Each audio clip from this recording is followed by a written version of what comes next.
안녕하십니까. 수도권투데이 아나운서 정병진입니다. 서울 양천구 다나의원 C형 간염 사태 점점 악화일로를 걷고 있습니다. 여기에서 감염된 C형 간염은요, 국내에서는 치료가 힘든 종류라는 사실이 알려졌습니다. 허술한 의사 면허 관리 체계가 도마 위에 올랐는데요. 당국도 대안을 내놓는 등 허둥지둥 외양간을 고치고 있습니다. 잠시 후 투데이 이슈 점검 시간에 이 내용 다뤄봅니다.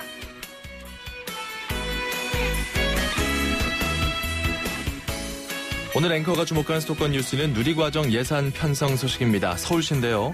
서울시 교육청이 2개월치의 내년도 어린이집 누리과정 예산을 편성했습니다. 예비비로 630억 원을 편성한 건데요. 대통령의 공약이었던 누리과정 예산, 이제는 정부와 시도교육청이 서로 상대방이 편성해야 한다며 핑퐁 게임을 하고 있는 상황에서 서울시 교육청이 울며 겨자 먹기로 일단 내년 일부 예산을 편성한 겁니다.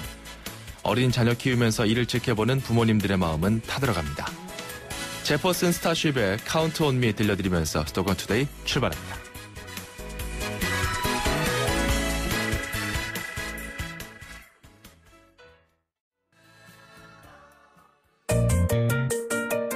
음악과 수도권 뉴스가 한방에 수도권 전문 방송 수도권 투데이.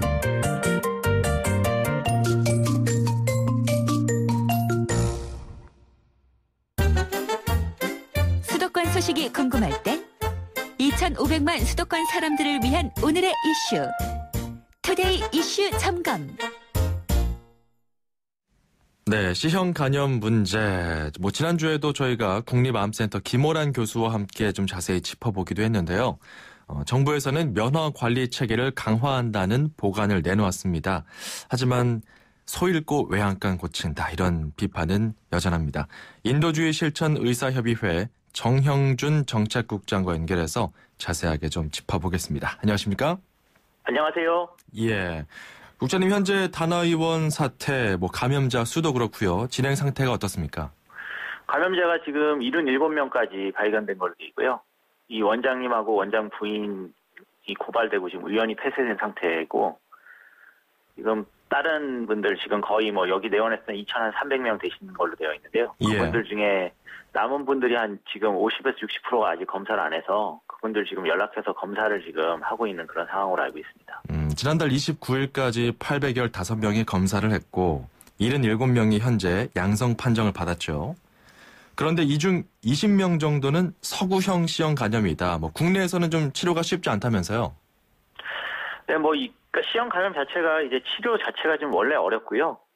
근데 그 타입들 중에 이제 1A 타입이라고 하는 게 좀 더 치료가 어려운 타입에 감염되신 분들이 좀 있는 것으로 되어 있습니다. 그러니까 1A, 1B, 2A 이런 식으로 형이 나뉘는데 그 중에서 1A형이 좀 치료가 어렵다. 예, 근데 이제 그런 부분들은 일전에 다른 교수님이나 나와서 이야기를 하셨겠지만 C형 감염이 이제 무서운 거는 C형 감염 자체가 이제 A형 감염이 같이 급성기 증상을 나타내는 부분이 아니고 잠복을 하고 있다가 이제 간부전이나 아니면 간경화, 간암으로 나가는 것이 문제이기 때문에요. 사실 이제 그런 차원에서는 치료라는 단어 자체가 조금 부적절한 질병이기 때문에 계속 이제 그분들이 이제 상당한 그 부담을 가지고 살아가셔야 되지 않겠습니까? 정말 그런 것들이 이제 문제라고 할 수 있습니다. 심각한 문제인데요. 결국은 주사기를 재사용해서 문제가 된 거잖아요. 예, 직접적인 C형 감염 들으셨겠지만 혈행성 감염이기 때문에 주사기를 통해서 감염된 걸로 거의 100% 지금 이렇게 감염이 같은 타입으로 특히나 됐다는 점은 그렇게 볼 수밖에 없는 상황이죠. 그 다나의원에서는 수액 주사를 많이 놔줬기 때문에 이를 통해서 주사기 재사용이 문제가 돼서 사람들이 C형 간염에 감염이 됐다, 이건데 또 일각에서는 이 수액 주사 같은 경우 주사기가 딸려 나오기 때문에 의료진이 이거 재사용하면 안 되는 것인지조차 몰랐던 거 아니냐, 이런 의혹까지 나오더라고요. 예, 이제 수액 주사 비용도 들으셨겠지만은 50원에서 100원 정도밖에 안 하는 것이고요. 그래서 이제 이 재활용 자체를 했다는 것 자체는 제대로 된 그 판단 능력이나 교육을 받은 사람이라고면은 할 수가 없는 것이기 때문에 사실 지금 제일 합리적인 측면에서는 어떠한 교육이나 아니면은 그런 윤리식도 갖고 있지 않은 분들이 여기서 이런 의료행위를 한 것이 아닌가 이렇게 생각할 수밖에 없습니다. 예, 뭐 정부에서는 일단 그 의료인의 면허 관리 체계를 좀 강화하겠다 이런 계획을 내놨습니다. 어떤 내용인가요? 예, 뭐 면허 관리 체계를 이제 앞으로는 무슨 이제 다른 위원회를 하나 더 꾸려가지고 그 이제 지금까지는 이제 의료인들이 이제 보수 교육을 받고 나면은 예. 이제 면허 신고제인데 이제 의료인들에 대한 면허를 이제 갱신하는 방식으로 강화하겠다는 그런 내용으로 알고 있습니다. 사실 뭐 한 번 따놓으면 사실상 종식 면허이잖아요. 지금은 그렇지 않습니까? 예, 뭐 그렇습니다. 예. 예, 이거를 뭐 이제 갱신을 하겠다라는 건데 이렇게 국가가 나서서 갱신을 한다 한들 사실 좀 의사들 입장에서는 뭐 또 빠져나갈 구멍이 있지 않겠느냐, 그 관리가 제대로 되겠느냐, 뭐 거기에 대한 비판들이 있습니다. 어떻게 보십니까? 예, 뭐 이번 사태의 원인이 사실은 뭐 의사 면허 갱신을 안 해서 생긴 거라고는 저는 좀 생각을 안 하고 있고요, 사실은. 왜냐하면은 의사 면허 갱신을 하더라도 여기 이 원장께서 이제 제대로 진료를 하지 않고 예.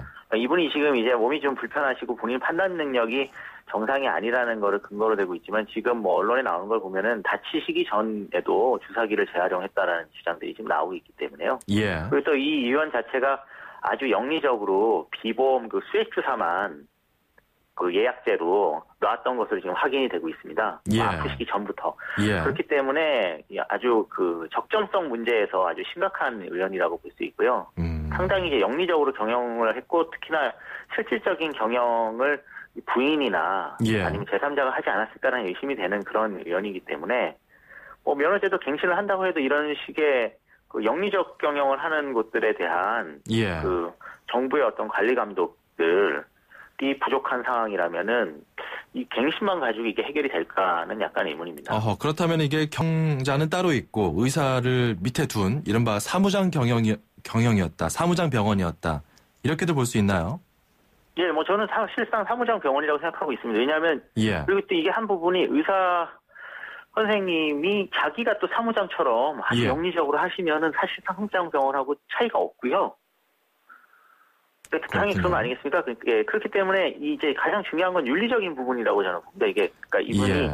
정상적인 이제 판단을 할 수 있는지 없는지 하는 부분들도 이제 앞으로는 확인이 필요하고 뭐 자율 규제를 하든지 아니면 뭐 면허 갱신을 하든지 뭔가 조치는 있어야 하겠지만 예. 그것만 가지고는 좀 이야기하기가 어렵고요. 그리고 조금 더 첨언을 드리면은 실제로 지금 나와 있는 결과를 보면은 심사평가원에서 이미 자료를 냈는데 예. 이 의원은 2013년부터 올해 상반기까지 98%에서 99%를 주사제 처방을 했습니다. 그렇습니다. 근데 이제 심사평가원에서 가지고 있는 이 데이터라는 거는 건강보험 통계에 잡히는 감기 환자나 아니면은 이제 다 급여로 된 부분만 처방했기 때문에 네. 사실 아주 심각한 문제인 것이거든요. 그 보통 보험이 20% 안 잡히는 정도인데요.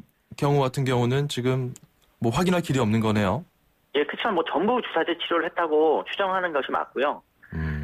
근데 이제 제 말씀은 이제 심사평가원에서 사실 이런 데이터를 정리한 이유는 이제 예. 그 비용 문제 같은 것들을 가지고 효율화하기 위해서인데 예. 심사평가를 하기 위해서인데 이렇게 일반적인 의원의 20% 선내에서 거의 뭐 5배 수준으로 주사제 처방을 많이 하는 곳을 한 번도 현지 심사를 간다든지 아니면 이게 진짜 주사제 처방을 하는 건지 이게 부당 청구하는 거일 수도 있지 않겠습니까? 예. 그런 거를 단 한 차례도 확인한 적이 없습니다. 그렇다면 이게 지금 좀 비정상적인 의료 행위가 있었던 걸로 감지가 되더라도 이거를 현실적으로 규제할 수 있는 방법이 없는 겁니까? 아닙니다. 규제할 수 있는 방법은 있는데 예. 지금 이 정부 이제 보건소도 마찬가지인데요.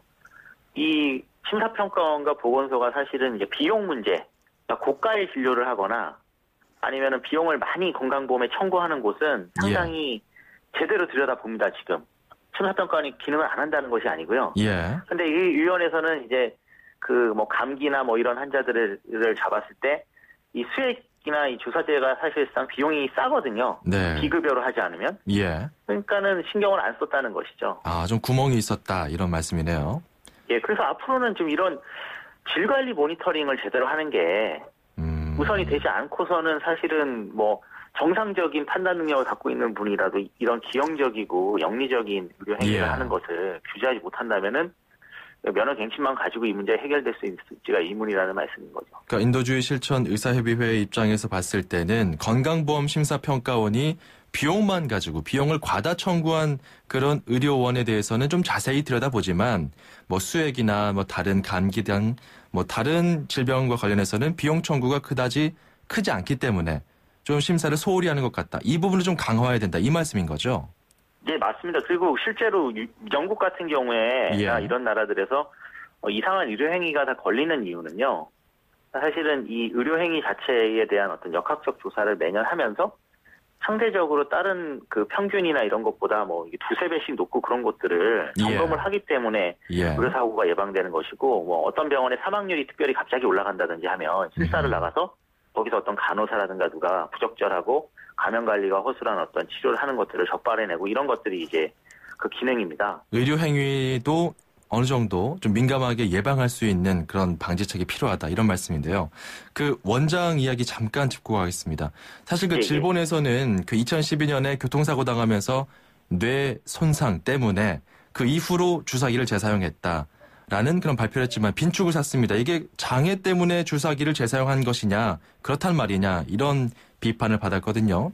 그렇다기보다는 무책임한 의료 행위를 한 그런 어떤 윤리적인 차원에서 봐야 된다. 이 말씀이신 거죠? 예, 맞습니다. 그리고 지금 이제 잘못 접근을 하게 되면 사실 이제 장애인이 진료를 하지 못하는 것이 아닙니다. 할 수 있는 거죠. 장애인 의사들도 있고, 장애인 의사들도 있고 또 장애인이시기 때문에 더 환자들을 공감하고 본인이 그 아픔을 알기 때문에 잘 진료하실 수도 있습니다. 근데 문제는 이 부분은 전혀 그런 이제 장애와는 상관이 없는 본인의 윤리적인 부분이고 본인이 갖고 있는 가장 기본적인 정말 이런 일회용 의료기기를 재사용한다는 거는 의료인으로서는 뭐 간호사나 간호조무사도 마찬가지고요. 이건 기본적인 교육이기 때문에 이거는 몰랐다라고 하면은 본인은 아예 거기 있지 않았거나 아예 것들을 행사하지 않았다고 봐야 되고요. 아니라면은 아주 윤리적으로 심각한 문제가 있는 분이라고 판단할 수밖에 없다는 거죠. 단순히 의료 시장에서 발생한 하나의 해프닝으로 끝나서는 안 될 것 같습니다. 이게 국민 전체의 건강이 걸려 있잖아요. 감염병 같은 경우는 특히 그런데 그렇다면은 이런 건강보험 심사평가원의 뭐 평가를 좀 강화한다든지 좀 추가적으로 좀 강력한 대책이 필요해 보이는데 어떤 점이 필요할까요? 예, 지금 뭐 보건소가 또 이제 이번에 뭐 그 관내 뭐 의원이 뭐 500에서 700개가 되는데 관리할 사람이 2명 정도밖에 없어서 사실은 못 관리했다라는 이제 지금 변명을 하고 있는 걸로 들었는데요. 사실은 관내에 있는 모든 의원에 있는 마약류 이제 주사제나 하는 것들을 관리하는 게 보건소의 역할입니다. 그리고 실제 하고 있습니다. 네. 예, 그렇다면 이제 이 단아의원에 마약류 주사제가 있었는지 없었는지는 제가 알 수가 없지만 그런 부분들을 하러 가거나 그럴 때도 사실 제대로 된 진료 행위가 이루어지고 있고 제대로 된 판단하에 되고 있는지 정도는 1년에 한 번 정도는 보는 게 보건소가 사실은 해야 될 역할이 아니냐. 왜냐하면 보건소가 이제 그 관내에 있는 의원의 개설 허가, 그다음에 거기에 뭐 소방시설이라든가 등등의 어떤 그런 관리 문제들, 그리고 환자들 사이에서 어떤 과다한 어떤 뭐 감염병뿐만 아니라 어떤 특정 의료사고 났을 때도 가서 보고하는 것들이 역할입니다, 사실은. 근데 그런 역할을 지금 전혀 하고 있지 못하다는 걸 이번에 또 반증하는 거기 때문에 사실은 이제 공적 의료 체계라고 한국이 말할 수 있는 부분이 많이 있습니다. 뭐 전국민 건강보험이 있고, 아까 말씀드린 대로 심사평가원이 그런 자료들을 가지고 있고, 그리고 보건소가 사실은 이런 것들을 어느 정도 관리 감독할 수 있는 권한이 있기 때문에 알겠습니다. 이 부분에 대한 책임을 그냥 단순히 뭐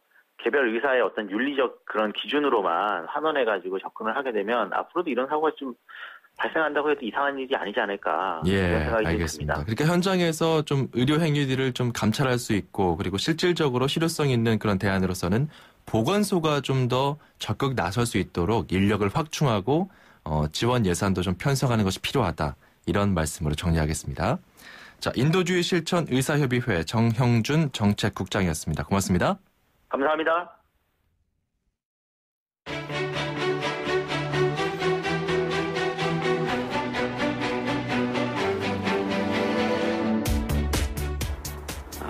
안녕하세요. 저는 한 30여 년간 운전을 하고 있는 64살 김영재입니다.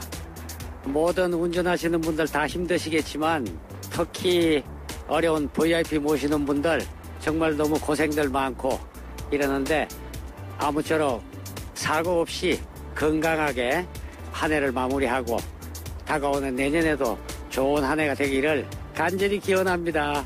고등학교 동창 우리 신대철 군을 특별히 응원하고 싶습니다.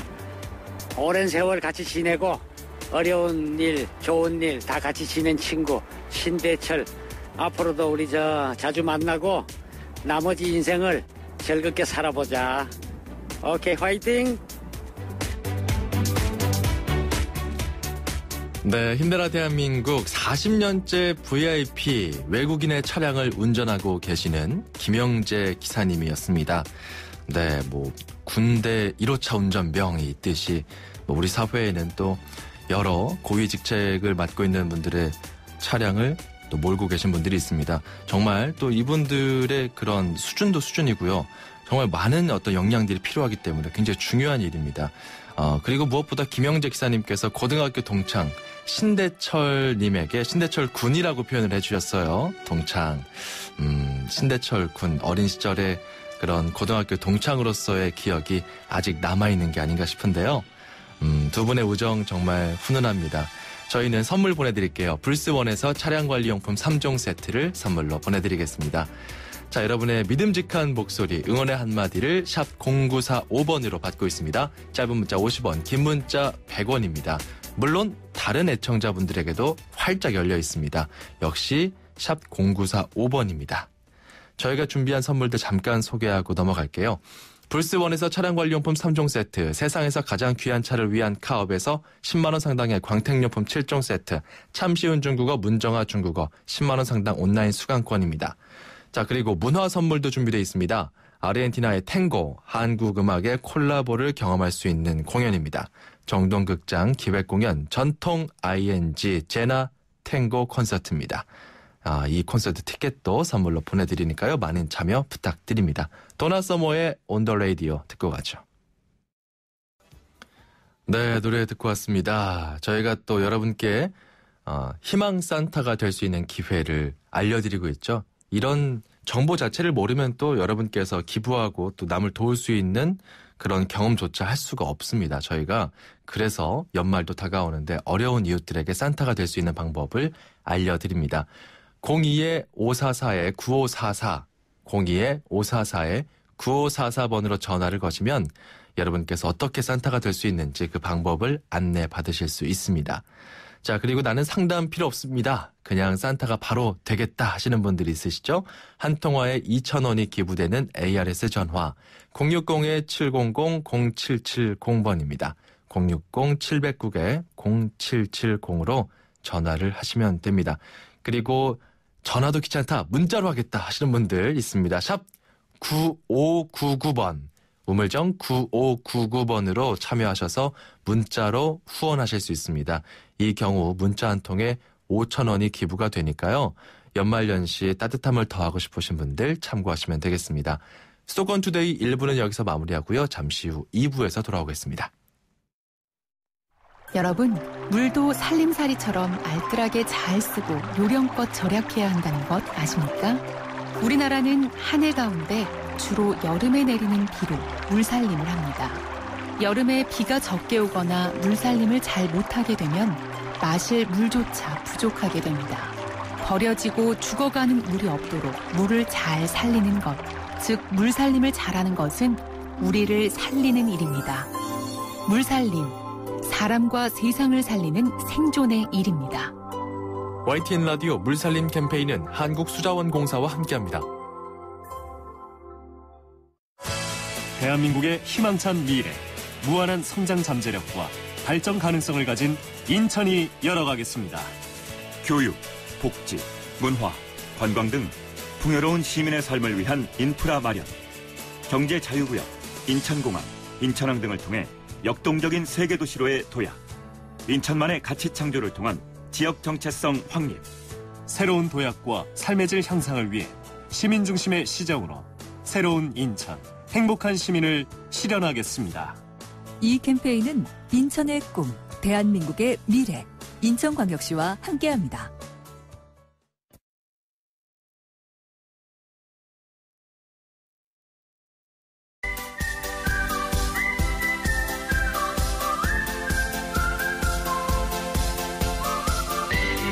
자, 여러분 중국어가 조금씩 쉬워지고 계신가요? 다 함께 중국어와 함께라면 여러분 분명히 중국어가 더 쉬워질 겁니다. 대한민국 대표 중국어 강사죠. 문정아 선생님과 함께 배워봅니다. 안녕하세요. 안녕하세요. 大家好. 여러분 안녕하세요. 문정아입니다. 반갑습니다. 자, 저희 청취자 사연이 왔어요. 6324번님. 제가 중국에 관광하러 갔습니다. 그런데 커피를 달라고 하니까 못 알아듣더라고요. 그래서 결국 못 먹고 말았습니다.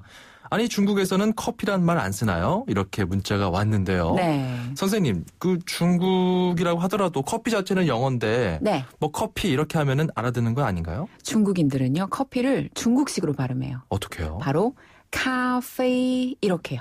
카페. 네, 한 번 더. 카페. 카페. 네, 그래서 영어식 발음을 잘 못 알아들어요. 카페. 네, 카페. 그렇죠. 카페. 이렇게 네. 발음하나요? 네, 맞습니다. 카페인 같은데요? 카페인 같죠. 어떤 분들은 카페 같다고 그러시더라고요. 네. 아니 이런 생활 속의 기초 단어들 네. 상당히 중요한데요. 카페 말고 다른 것들 또 있나요? 네. 우리가 보통 자주 마시는 아메리카노는요. 美式 카페라고 하는데요. 뜻을 이거 한번 어렵네요. 살펴보면요. 예. 美는 아름다울 미자, 즉 미국을 뜻하고요. 네. 式은 어떤 식, 스타일 이런 뜻이에요. 그러니까 미국 스타일의 커피, 즉 아메리카노를 美式 카페라고 합니다. 美式咖啡. 한 번 더. 美式 카페. 美式咖啡. 그렇죠. 이 시어를 네. 패대기 치듯이. 그렇죠. 땅에 패대기 치듯이. 네. 美式 카페. 좋아요. 우리가 보통 라떼도 많이 마시잖아요. 라떼. 이 라떼는 발음이 정말 비슷한데요. 나티에라고 해요. 나티에. 한 번 더. 나티에. 나티에. 네, 좋아요. 뭐 콜라나 초콜릿은 어떻게 되나요? 네. 콜라는 네. 우리 발음이랑 비슷해요. 컬러. 컬러. 컬러. 컬러. 이 콜라에 톡 쏘는 그 맛을 한번 음미하면서 어허. 컬러. 컬러. 아, 좋아요. 아주 좋네요. 잘하셨어요. 청량감이 있어요. 네. 마지막으로 초콜릿은요? 네, 초콜릿 달콤하잖아요. 巧克力. 차클리. 巧克力. 차클리. 네. 이렇게 생활 속 기초 단어들까지 살펴봤습니다. 네. 내일 이 시간에 다시 만날게요. 네, 다음 시간에 만나요. 再见. 8538번님, 궁금한 게 있습니다. 지금 우리가 중국어로 공부하는 중인데요. 근데 공부는 중국어로 뭐라고 부르나요? 알려주세요. 이렇게 아주 소소한 질문이지만 저희는 이걸 모두 방송에 반영할 수 있도록 노력하겠습니다. 샵 0945로 참여하시면 됩니다. 다 함께 중국어 아주 쉽고 즐겁게 배울 수 있습니다. 우물정 0945번, 짧은 문자 50원, 긴 문자 100원입니다. 자, 그리고 앞서 힘내라 대한민국 여러분과 함께 만드는 코너 알고 계시죠? 역시 샵 0945번으로 힘을 주고 싶은 가족, 친구에게 응원의 메시지를 전해주시기 바랍니다. 누구든 좋습니다. 제 자신도 좋고요. 짧은 문자 50원, 긴 문자 100원 부과됩니다. 저희가 방송 참여 기회 드리고 선물도 보내드릴게요. 자, 이어서 수도권 사용 설명서 계속 가보죠.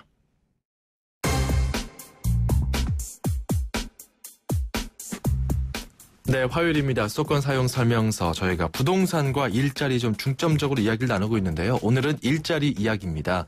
요즘 경제가 너무 어렵다 보니까 직장인들이 아르바이트 전선에 뛰어들고 있다고 하는데요. 이게 무슨 내용인지 잡코리아 홍보팀의 변재성 팀장과 살펴보겠습니다. 안녕하십니까? 네, 안녕하세요. 예.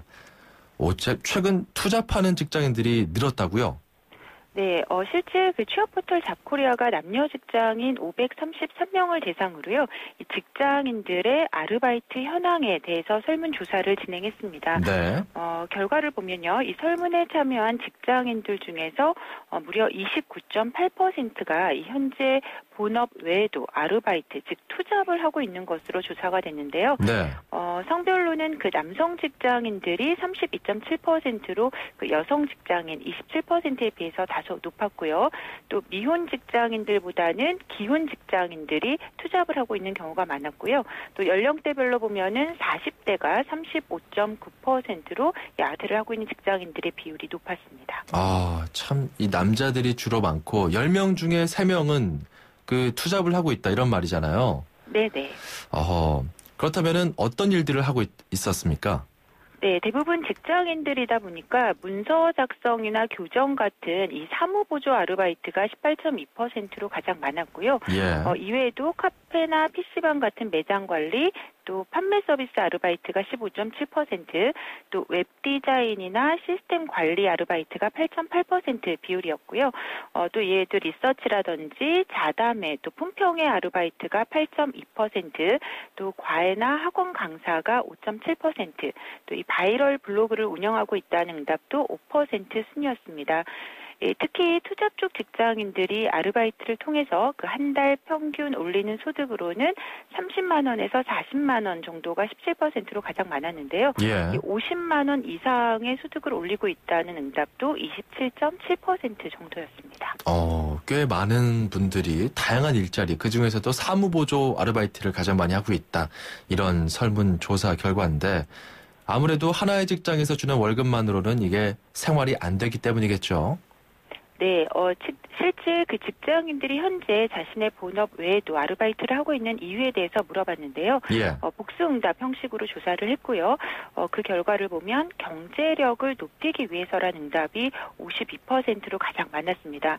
이외에도 짜투리 시간을 좀 효율적으로 활용하기 위해서라는 응답도 49%였는데요. 예. 이외에도 관심 분야의 전문 실력을 좀 높이기 위해서가 18%, 또 향후의 창업 또는 이직을 대비하기 위해서가 12.6%였습니다. 그렇군요. 한편 현재 투잡을 하고 있지 않다고 답한 직장인 374명 중에서도요.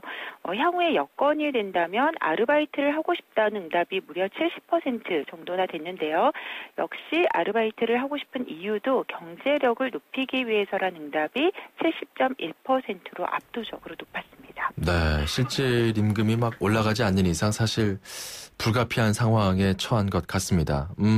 경제적인 이유 때문에 이렇게 취업 전선에 뛰어들고 있는, 그리고 투잡, 쓰리잡 늘리고 있는 이런 사람들 중에 주부 구직자들도 늘고 있죠. 네, 직장인들뿐만 아니라 재취업을 준비하는 주부 구직자들도 최근에는 부쩍 증가하고 있는 추세인데요. 네. 매년 잡코리아를 통해서 구직 활동을 하고 있는 40대 이상의 중년층 구직자가 10만 명 안팎에 이르고 있습니다.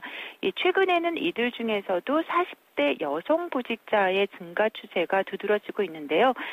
지난해에는 40대 여성 구직자가 전년 대비 무려 24% 정도 크게 증가한 수치입니다. 이처럼 40대 이상 중장년층 구직 활동 중에서도 이 40대 여성들의 비율이 압도적으로 높은데요. 2012년에는 40대 여성 구직자들의 비율이 10.3%였는데요. 작년에는 무려 12.8%로 크게 증가했습니다. 네. 이 경단년, 즉 경력 단절 여성들이 결혼과 육아로 직장 생활을 하지 않고 있다가 이 재취업 전선에 뛰어들고 있는 것으로 보입니다. 네, 아무래도 프리랜서나 계약직으로 일하는 경우가 많을 것 같은데 좀 자기의 역량을 더 갖출 수 있으면 좋을 것 같습니다. 이런 40대 여성 구직자들의 경우 재취업에 도움이 될 만한 제도들이 있다면 어떤 게 있을까요? 네, 경력이 단절된 여성들의 재취업을 지원하는 많은 기업과 제도들이 있는데요. 실제 스타벅스라든지 CJ그룹에서는 경력 단절 여성을 위한 채용 프로그램을 운영하고 있고요. 네. 대기업들도 자체 채용 페이지를 통해서 이 상시로 시간 선택제 채용 공고를 올리고 있습니다. 잡코리아 등의 취업 포털에서 시간 선택제로 검색을 하면 이러한 시간 선택제 일자리 서칭을 손쉽게 할 수가 있고요.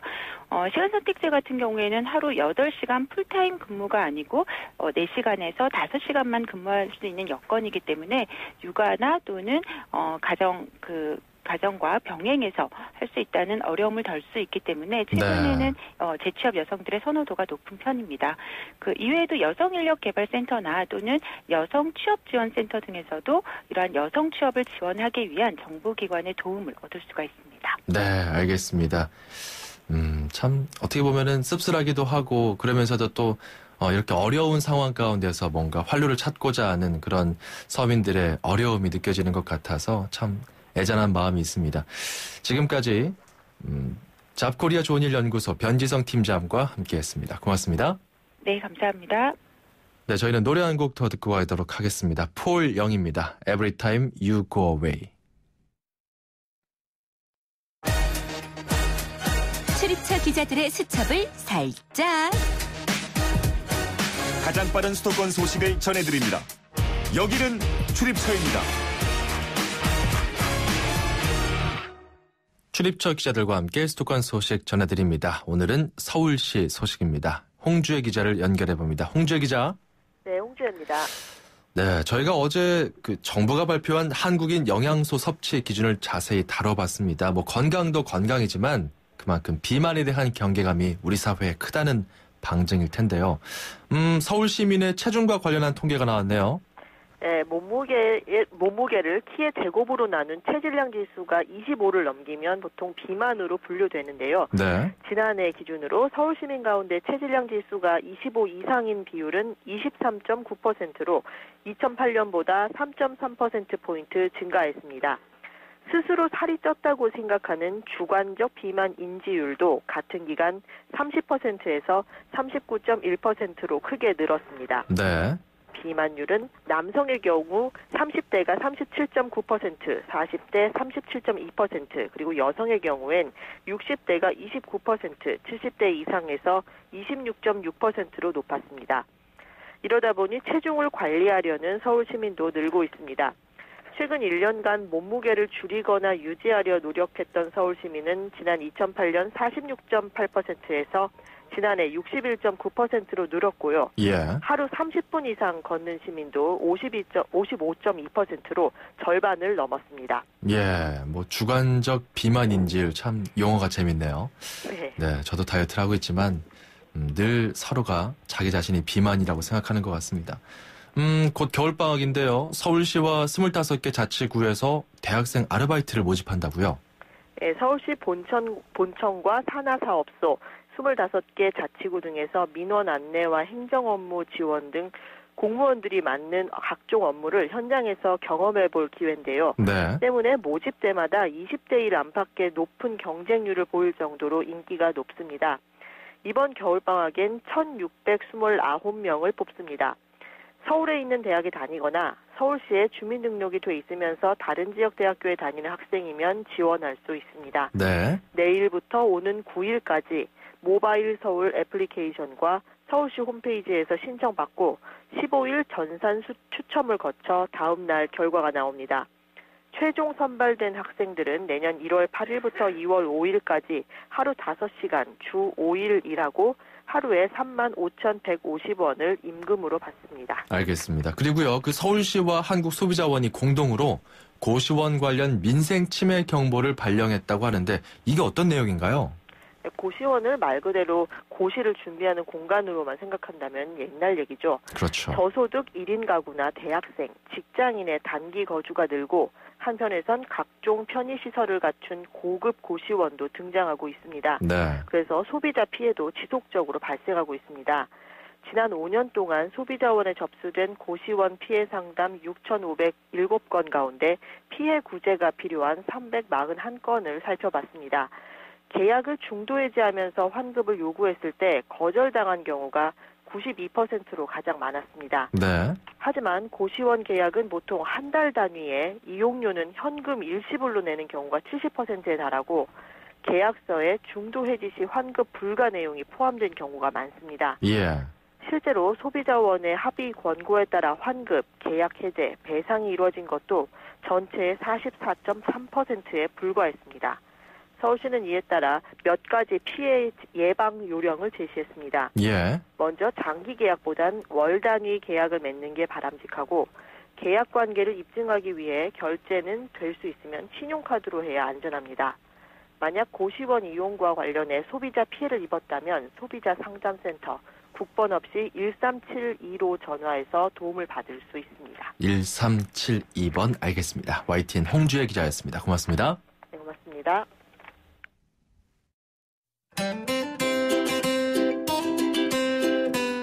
수도권 투데이 청취자 여러분 안녕하세요. YTN 음악감독 짱감독입니다. 냉면 좋아하십니까? 냉면은 본래 겨울에 먹던 것이 유래되어 온 음식인데요. 미적지근하지만 담백한 평양냉면, 매콤하지만 따끈한 육수와 함께 먹는 함흥식 냉면 모두 이 겨울이 제철인 음식이란 생각이 듭니다. 12월의 첫날 추운 겨울이지만 콜드플레이의 비바라비다가 제철 음악이 아닐까 싶어 골라봤습니다.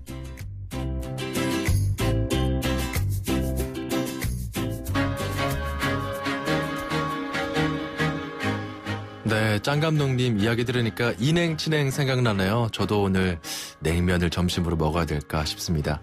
오늘 점심도 맛있게 드시고 하루 좋은 하루 보내시기 바랍니다. 수도권 투데이는 여기서 마무리하고요. 내일 오전 9시 10분에 돌아오겠습니다. 아나운서 정병진이었습니다. 고맙습니다.